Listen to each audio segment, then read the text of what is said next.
Once you've set up your survey, the next step is to share it out and get responses. And I'm going to show you 3 ways that you can distribute your survey and get responses even if you don't have an audience whatsoever. So to send out your survey, you can come up and click on send. And the first way that you can send this out is by email. Now you can just type in some email addresses directly here and send it straight out if you want. If you have an email list and you're using an email marketing tool like MailChimp, you can just write an email, tell your audience, the benefit of filling this out, paste that link in and send that directly from MailChimp or whatever email marketing service you're using. But what if you don't have an audience built up yet? What can you really do? Well, what I would recommend is that you start to look and think about what are the contacts that you already have available to you. And one thing that you can do is go ahead and export your contacts from Gmail or Yahoo or whatever email service you're using for your personal mail. Now, I went ahead and did this recently and I was shocked to see that I had over 800 emails in my Gmail. Now, am I saying that you should go ahead and just spam everybody in your inbox with your survey? No, I'm absolutely not saying you should do that. What I am saying is once you export your Gmail contacts, you're going to get an Excel sheet full of all of your contacts. And I would go down through each person one by one and say, would this really help them? Or would they even know somebody that they could forward this on to? And I guarantee you're going to get 10 to 15 people at least out of your contacts that you can send the email directly to. Now, where else might you have email addresses just from your normal connections that you've made? Well, LinkedIn is another place, and you can export all your connections from LinkedIn. Again, this is going to produce a huge Excel sheet full of people's names, first name, last name, and email address. It's like having your own email list before you even have a website or anything.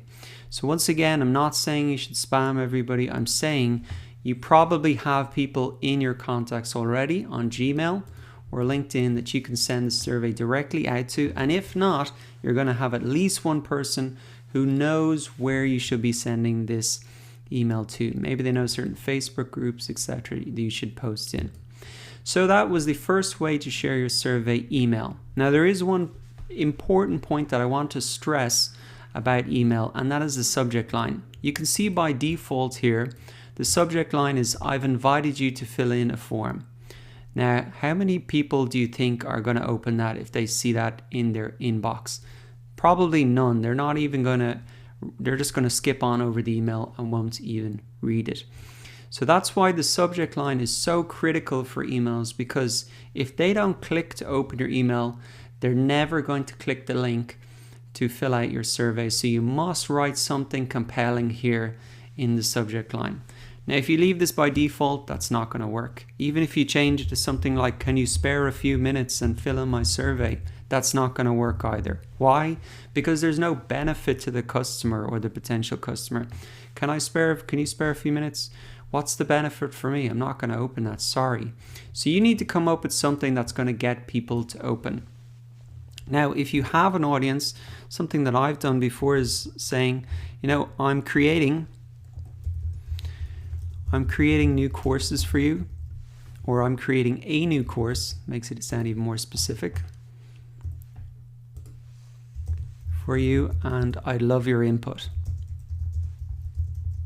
So you can see the benefit here is that I'm creating something for them already, and it's going to be a course, so they know what the product is, and it's for them, and I'm just asking for their feedback. And people will happily give their feedback because they want to solve their own problems, and they're going to help you solve their problems. So there's a clear benefit for them is what I'm trying to say. Now, another thing that if you don't have an audience, how are you going to catch their attention? Well, I'll tell you one subject line that actually caught my attention very recently. Hey Dara, could I try to solve your problems as an online instructor? So this was actually an email that just someone sent me, and I opened it, And the reason was because they didn't say, can you fill out my survey? They said, could I try to solve your problems? They didn't guarantee that they were going to. And that kind of hints at that they're gathering some feedback.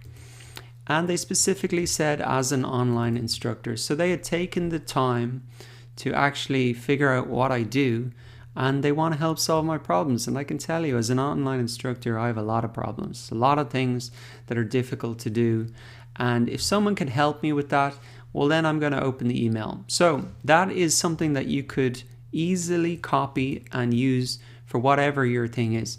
Hey, could I try to solve your problems to become financially independent? Could I try and solve your problems to, whatever, with Adobe Effects?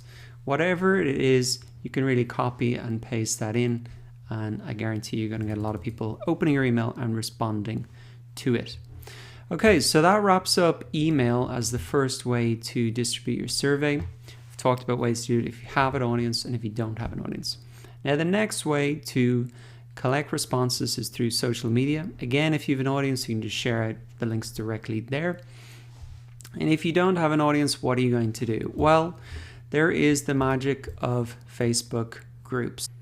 So all you want to do is type in your keyword or your topic or your niche in here. So let's just say something like, financial independence. This is something I'm interested in, and come across, and let's look at the groups here. So if I had some sort of solution, or I was a coach to help people become financially independent, I would be posting my survey into these groups and getting some responses from them. Now, what you can also do is, this really works for any different type of niche, vegans, Dublin vegans.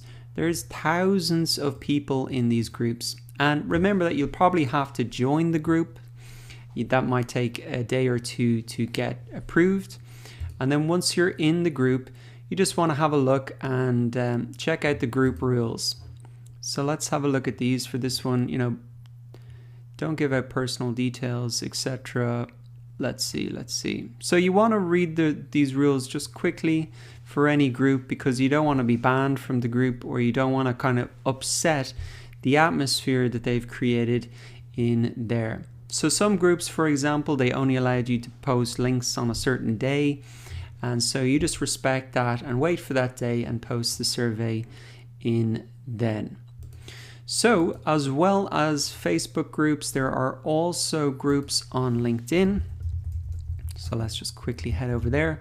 And again, it's the same thing that you want to do. Not just put a link to your survey in there and say, fill this out and help me. You want to say, hey guys, I'm curious what your biggest problems are as, say, vegans in Dublin. And, fill out my survey below. I'm happy to share the results, and let's brainstorm some solutions to them. That's something very positive. You're there to help them. And again, you're not just there to really, get their money and run off into the sunset or whatever you want to do. Now, LinkedIn is an opening for me, but it's the very same process over there.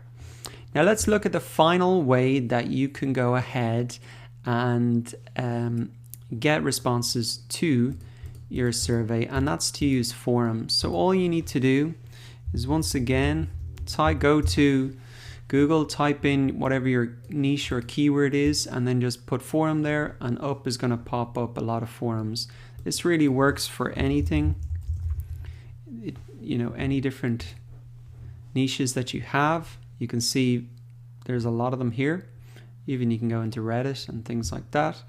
And so forums are just another place that you can post your survey and get responses. The people are out there already. And so you might not be able to post it into one Facebook group or one LinkedIn group, or maybe someone will delete your post. That's going to probably happen. But there are thousands of groups across all those three methods that I've showed you. So you are going to get responses to your survey if you just stick with it. So to recap, we've looked at 3 different ways to distribute your survey even if you don't have an audience. Email. So to recap, we've looked at 3 different ways to distribute your survey and get responses even if you don't have a survey.